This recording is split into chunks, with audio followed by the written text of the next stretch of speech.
Welcome back. It's Jen at Podfest here in Orlando, Florida, with another one of my amazing friends, Darlene.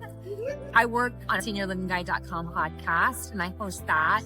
And I started that specifically during COVID because I felt like our senior population was aging in place. They were at home and they maybe weren't getting information like they should be, and they weren't connecting with the outside world. Part of that was based on my experience with my dad. Passed away from dementia, and he was diagnosed and really showed severe symptoms after my mom passed away.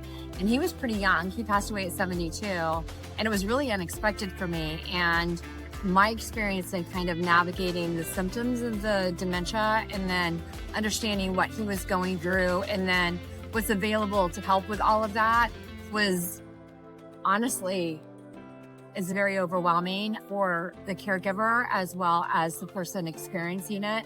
So I really wanted to make sure that people had resources and information. You watched his joy shift. What did that look like? When you have dementia, every day is a struggle. They struggle to pay their bills. They struggle to understand what's going on. They struggle to remember how to get to the doctor's office. The doctor's office they go to all the time.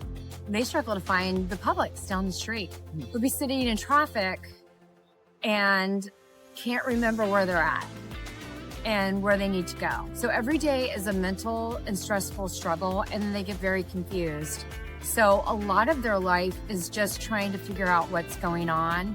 So to sit down and watch a movie or a comedy and laugh at it, they don't do that anymore. They are really just trying to figure out how to work the remote to change the channel.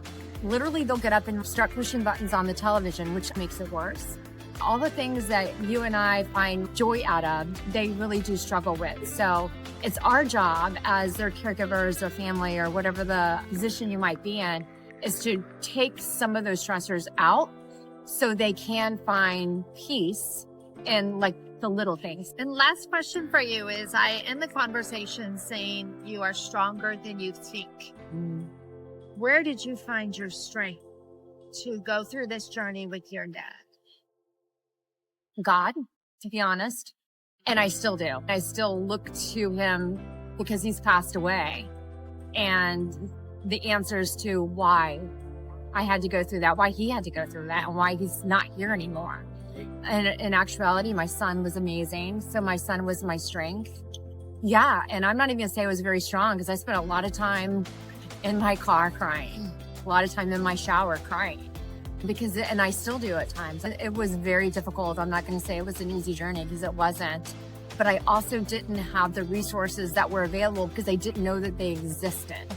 So people really need to find those resources. There's so many out there that if you're dealing with an aging parent, there are so many. So don't think you're alone. I don't ever want anyone to ever think that they're alone because they're not. And I did feel very alone.